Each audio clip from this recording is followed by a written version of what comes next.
unfold.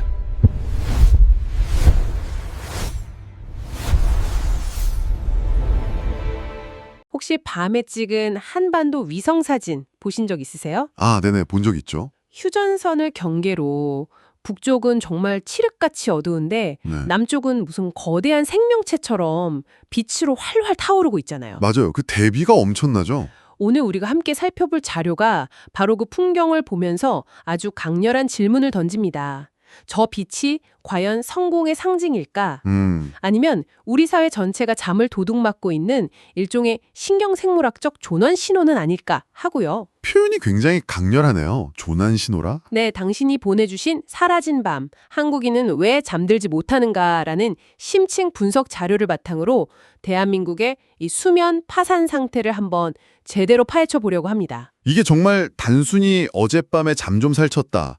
이런 개인적인 차원의 이야기가 아니더라고요. 그쵸? 그래서 오늘 이 문제를 양파 껍질 벗기듯이 한번 5단계로 깊이 들어가 보려고 합니다. 5단계나요? 네. 먼저 우리 몸이 직접 겪는 감각의 문제부터 시작해서요. 그 순간 우리 뇌 속에서 벌어지는 일, 또 우리를 잠 못 들게 만드는 사회 구조, 아, 점점 커지네요. 더 거슬러 올라가서 우리 몸에 새겨진 진화의 흔적, 그리고 마지막으로 나는 왜 잠들지 못하는가라는 철학적인 질문까지 던져볼 겁니다. 와, 스케일이 엄청난데요? 시작하기 전에 이거 하나만 짚고 가죠. 네. 자료에 대한수면연구학회 통계가 있던데 한국인 평균 수면 시간이 아, 그거요. 6시간 58분이래요. 7시간이 채 안 되는 거죠? 네, 근데 이게 OECD 평균보다 무려 1시간 반이나 짧은 압도적인 세계 꼴찌입니다. 이건 뭐 그냥 좀 피곤한 수준이 아닌 거죠? 맞아요. 자, 그럼 첫 번째 층위. 우리 몸은 이 잠 못 드는 밤을 대체 어떻게 느끼고 있는지 그 감각의 세계부터 한번 들어가 볼까요? 좋습니다. 네, 이걸 한번 풀어보죠. 이 수면 부족이라는 게 그냥 숫자가 아니잖아요. 그렇죠. 매일 밤, 정말 매일 밤 우리가 몸으로 겪어내는 구체적인 경험인데 먼저 시각부터요. 시각이요? 사실 잠들기 직전까지 손에서 놓지 못하는 게 스마트폰인데 여기서 나오는 블루라이트가 우리 뇌한테 아직 환한 대낮이야, 이래야지 하고 계속 거짓말을 한다는 거죠. 맞습니다. 그 빛이 멜라토닌이라는 수면 호르몬 분비를 그냥 확 억제해버리는 거예요. 아, 그런데 빛만 있는 게 아니에요. 소리도 만만치 않습니다. 소리요? 특히 한국의 새벽 배송 문화가 밤의 소리 풍경을 완전히 바꿔놨어요. 아, 새벽 배송.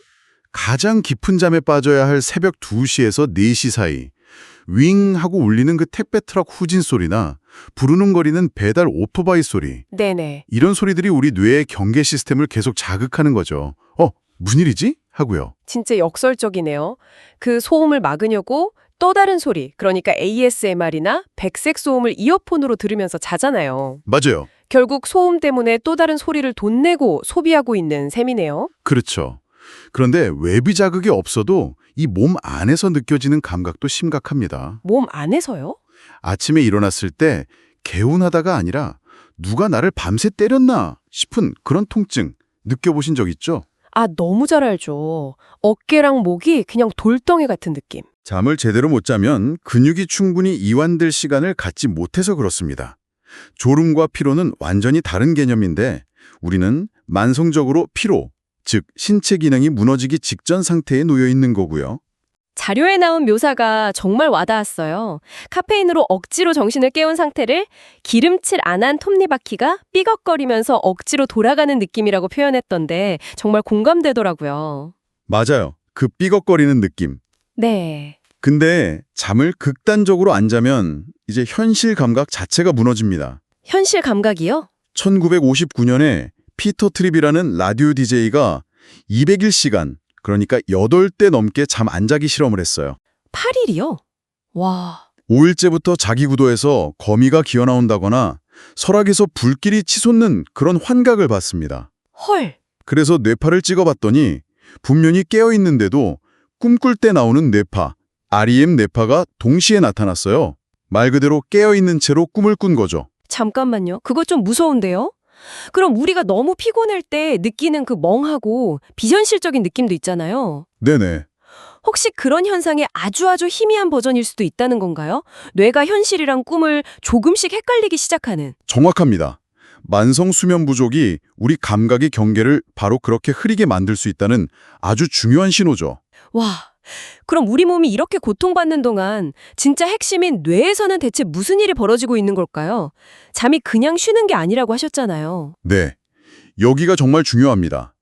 2012년에 글림프 시스템이라는 게 발견됐는데요. 글림프 시스템이요? 네, 쉽게 말해서 뇌 전용 야간 자동 세차장이라고 생각하시면 돼요. 뇌 자동 세차장이요? 그게 무슨 말이죠? 진짜로 뭘 씻어낸다는 건가요? 네, 말 그대로요. 우리가 깊은 잠, 특히 서파 수면에 빠지면 뇌세포들이 부피를 최대 60%까지 줄여요. 60%나요? 네, 자기들끼리 틈을 만드는 거죠.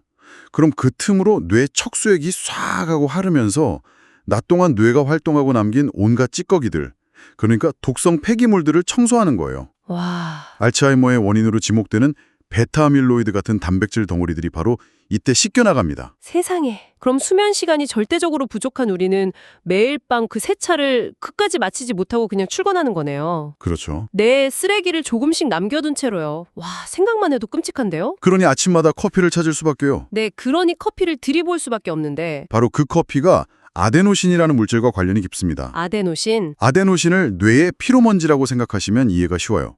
우리가 깨어있는 동안 뇌가 활동하면서 계속 쌓여서 일정 수준을 넘으면 뇌에 이제 졸리다, 자야 한다는 신호를 보내는 거죠. 이게 바로 수면 압력입니다. 아, 그게 실제로 쌓이는 물질이었군요. 그냥 피곤한 기분이 드는 게 아니라. 맞습니다. 물리적인 물질이에요. 그런데 카페인은 분자 구조가 이 아데노신이랑 정말 비슷하게 생겼어요. 네. 그래서 뇌에 있는 아데노신 수용체, 그러니까 피로먼지 센서에 자기가 대신 가서 딱 달라붙어 버려요. 센서를 그냥 막아버리는 거죠. 아, 그럼 피로먼지는 계속 쌓이고 있는데 뇌는 그걸 감지하지 못하는 상태가 되는 거군요. 그렇죠. 자동차 계기판에 엔진 경고등이 떴는데 그 위에 그냥 테이프를 붙여놓는 거랑 똑같네요. 와, 완벽한 비유입니다. 그러다 카페인 약효가 떨어지면 어떻게 될까요? 테이프를 떼는 순간? 네, 그동안 쌓여있던 아데노신이 한꺼번에 몰려오면서 그야말로 아데노신 크래시, 즉 극심한 피로의 파도를 맞게 되는 겁니다. 아, 그래서 커피 마시고 나면 나중에 더 피곤했구나. 바로 그겁니다. 듣고 보니 제가 예전에 시험 기간에 정말 철석같이 믿었던 말이 떠오르네요. 어떤 거요? 사당오락. 아, 사당오라. 4시간 자면 붙고 5시간 자면 떨어진다. 이게 정말 상식처럼 통했거든요. 그랬죠. 그런데 지금 얘기를 들어보면 이건 완전히 잘못된 거 아닌가요? 잘못된 정도가 아니라 뇌과학적으로 보면 거의 학습한 내용을 적극적으로 지우는 행위에 가깝습니다. 지우는 행위요? 네, 시냅스 항상성 가설이라는 게 있는데요. 낮에 우리가 뭔가를 배우면 뇌의 신경세포 연결, 즉 시냅스가 과열되고 좀 비대해져요. 네. 밤에 잠을 자는 동안 뇌는 이 연결들을 전체적으로 싹 정리하고 가지치기 하면서 다운스케일링을 합니다. 아, 효율적으로 만드는 거군요. 그렇죠. 그래야 다음날 새로운 정보를 받아들일 공간이 생기거든요. 그리고 가장 중요한 건 단기 기억이 장기 기억으로 저장되는 과정이 바로 잠자는 동안, 특히 깊은 잠을 잘 때 일어난다는 겁니다. 그럼 밤새 공부하는 건 열심히 외운 내용을 컴퓨터 하드에 저장하는 게 아니라 그냥 휴지통에 버리는 거나 마찬가지였군요. 와, 충격적이네요. 네, 그랬던 거죠. 알겠습니다. 우리 몸과 뇌에 잠이 얼마나 필수적인지 이제 확실히 알겠어요. 그런데 왜 우리 사회는 이렇게까지 잠을 못 자는 걸까요? 이건 더 이상 개인의 의지 문제가 아닌 것 같은데요. 맞습니다. 여기서부터는 이제 사회의 층위를 들여다봐야 합니다. 사회의 중위? 자료에서는 이 현상을 수면의 계급화라고 지적합니다. 수면의 계급화요? 네. 고소득층은 AI 매트리스 같은 슬립테크에 돈을 쓰면서 잠의 질을 높이는데 저소득층은 생계를 위해서 야간 대리운전이나 새벽 배송에 뛰어들면서 자기 잠을 상품처럼 팔고 있다는 거죠. 잠깐만요. 하지만 그게 현실적으로 생각해보면요. 당장 생계가 급한 분들에게 뇌 건강을 위해 8시간 주무세요라고 말하는 게 가능할까요? 어쩌면 잠을 줄이는 게 그들에게는 유일한 선택지일 수도 있잖아요. 바로 그게 이 문제의 핵심입니다. 개인의 선택이 아니라 구조가 그렇게 내몰고 있다는 거죠. 아, 새벽 배송 기사님들의 심혈관 질환 위험이 주간 노동자보다 4배에서 6배나 높다는 통계가 그걸 증명합니다. 4배에서 6배요? 네. 누군가의 편리한 아침이 다른 누군가의 수명을 깎아먹는 대가로 이루어지고 있는 아주 불편한 진술인 셈이죠. 이런 집단적인 수면 부족이 개인의 건강을 넘어서 사회 전체의 안전 문제로 이어진다는 지적도 정말 섬뜩했어요. 맞아요. 체르노빌 원전 사고나 챌린저 우주왕복선 폭발 참사 뒤에 운영자들의 만성 수면 부족이 있었다는 사실은 저는 이번에 처음 알았어요. 네. 중대한 산업재해의 배경에는 거의 항상 수면 부족이 있습니다.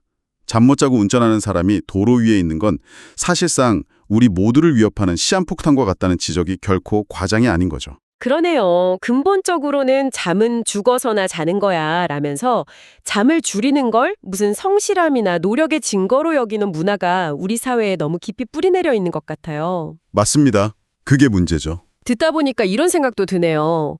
우리는 사회의 요구에 맞추려고 이렇게 애쓰는데 정작 우리 몸은 그걸 따라주지 못하는 것 같아요. 마치 우리 몸 안에는 아직도 수만 년 전의 시간이 흐르고 있는 것처럼요. 이게 혹시 진화랑도 관련이 있을까요? 정확합니다. 바로 진화적 불일치 문제입니다. 진화적 불일치? 우리 몸의 생체 시계는 수만 년 동안 해가 뜨면 일어나고 해가 지면 잠드는 그 사이클에 맞춰서 설계됐어요. 네. 그런데 현대 도시는 밤에도 대낮처럼 밝고 스마트폰은 바로 눈앞에서 해가 떠 있는 것과 같은 빛을 쏘아대죠. 몸의 시간과 사회의 시간이 어긋나는 사회적 시차가 매일 발생하는 겁니다. 아, 소음도 마찬가지겠네요. 그렇죠. 우리 뇌는 아직도 원시시대의 숲속에 있는 것처럼 밤에 들리는 작은 소리, 그러니까 층간소음이나 오토바이 소리를 포식자의 접근으로 오해하고 계속 경계태세를 못 푸는 거군요. 맞습니다. 내 침대는 분명 안전한데 뇌는 여전히 긴장 상태인 거죠. 여기서 이제 마지막 질문으로 넘어가게 됩니다. 이렇게 몸과 사회와 진화가 충돌하는 상황 속에서 잠들지 못하고 깨어 있다는 것은 한 인간에게 도대체 어떤 의미일까요? 철학의 층이군요. 네, 철학의 층입니다. 와, 이건 정말 근원적인 질문이네요. 철학자 에마뉴엘 레비나스는 불면을 아주 끔찍한 체험으로 묘사했어요. 끔찍한 체험이요. 네, 잠이 오지 않는 캄캄한 밤, 우리는 이름도 역할도 없는 익명의 존재, 그 자체의 웅성거림 속에 갇힌다는 겁니다. 그걸 일리아, 프랑스어로 일리아라고 불렀죠. 일리아. 나라는 주체는 사라지고 정체물의 존재의 소음 속에 잠겨버리는 공포. 잠은 바로 이 공포로부터 우리를 매일 밤 구출해주는 행위인데 불면은 그 탈취를 허락하지 않는 겁니다. 듣기만 해도 숨이 막히네요. 나로 존재할 수 없는데 그냥 깨어있음 그 자체에 갇혀버리는 느낌이군요. 그렇죠. 또 다른 측면에서 보면 잠은 매일 밤 자아를 내려놓고 의식의 통제권을 포기하는 작은 죽음과도 같아요. 작은 죽음? 그런데 끊임없이 자기를 개발하고 통제하라고 요구하는 현대사회는 우리가 잠시라도 우리 자신을 내려놓는 걸 용납하지 않으려 하죠. 아, 넷플릭스 CEO가 우리의 가장 큰 경쟁자는 인간의 수면이라고 말한 게 바로 이런 맥락입니다. 그 말이 그런 뜻이었군요. 네, 자본주의는 우리가 잠자는 시간마저도 소비나 생산의 시간으로 바꾸고 싶어 하는 거군요. 바로 그겁니다. 와, 오늘 정말 스마트폰 블루라이트에서 시작해서 뇌 속 세차 시스템, 새벽 배송의 사회학, 그리고 존재론적 불안까지 우리가 왜 잠 못 드는가에 대한 거대한 지도를 함께 그려본 것 같습니다. 네, 이 문제들이 정말 단단하게 얽혀서 거대한 악순환을 만들고 있었네요. 그렇기 때문에 해결책도 어느 한 가지만으로는 불가능합니다. 빚공예를 규제하는 정책부터 야간 노동을 보호하는 사회적 합의, 그리고 잠의 가치를 낭비가 아닌 생명의 근원으로 여기는 문화적, 철학적 태도의 전환까지 모두 함께 가야 하는 거죠. 당신이 보내주신 자료는 이렇게 끝을 맺습니다. 사라진 밤을 되찾는 것은 단순히 잠을 더 자는 것 이상의 의미를 가진다. 네, 그것은 소진된 인간성을 구원하는 가장 근본적인 혁명이다. 혁명이라는 단어를 썼군요. 네. 이 모든 논의 끝에 당신에게 이런 질문을 하나 남기고 싶습니다. 24시간 내내 깨어있으라고, 더 빨리 달리라고 부추기는 세상에서 의식적으로 불을 끄고 침묵 속으로 들어가는 행위, 즉 깊은 잠을 선택하는 것이 어쩌면 당신이 할 수 있는 가장 조용하지만 가장 강력한 저항이자 자기 구원의 방법이 될 수는 없을까요?